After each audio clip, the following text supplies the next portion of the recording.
శివుడి మెడలో అసలు పాము ఎందుకు ఉంటుందో తెలిస్తే మీరు నిజంగా ఆశ్చర్యపోతారు. ఆ శివయ్య మెడలో మనకు అలంకారంగా కనిపించే ఆ పాము పేరు వాసుకి. హిందూ పురాణాల ప్రకారం వాసుకి పాముల రాజు. దేవతలు మరియు రాక్షసులు కలిసి క్షీర సముద్రాన్ని మథనం చేసిన సమయంలో వాసుకి కీలక పాత్ర పోషించాడు.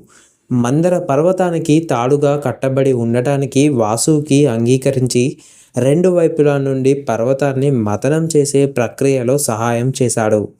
అయితే వారు సముద్రాన్ని చిలుకుతున్న సమయంలో మొదటగా హాలాహలం అనే ప్రమాదకరమైన విషం సముద్ర గర్భం నుండి ఉద్భవించింది. ఆ విషం కారణంగా ప్రపంచమంతా నాశనం అవుతుందని అందరూ భయాందోళనకు గురయ్యారు. అంతటి భయంకరమైన విషం నుండి ఈ బ్రహ్మాండాన్ని ఎలాగైనా కాపాడమని దేవతలు మరియు రాక్షసులు ఆ పరమశివుడిని వేడుకున్నారు. అప్పుడే ఆ మహాశివుడు సృష్టిని రక్షించడానికి ఆ విషం మొత్తాన్ని తాగాలని నిర్ణయం తీసుకున్నాడు.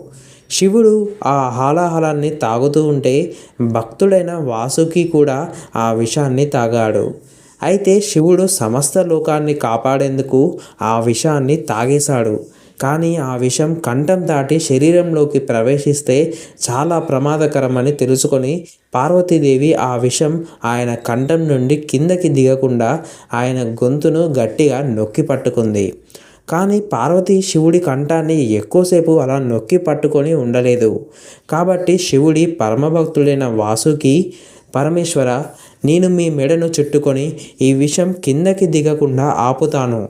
అంతేకాదు మీ మెడలో అలంకారంగా మీతోనే ఉండిపోతాను అని వేడుకున్నాడు.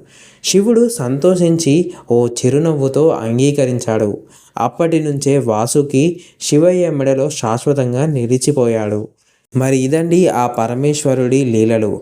మరి మీకు ఈ ఇన్ఫర్మేషన్ వర్త్ అనిపిస్తే ఈ వీడియోని లైక్ చేసి మీ ఫ్రెండ్స్ అండ్ ఫ్యామిలీ వాళ్ళకి షేర్ చేయండి. ఓం నమః శివాయ అని కామెంట్ చేయండి.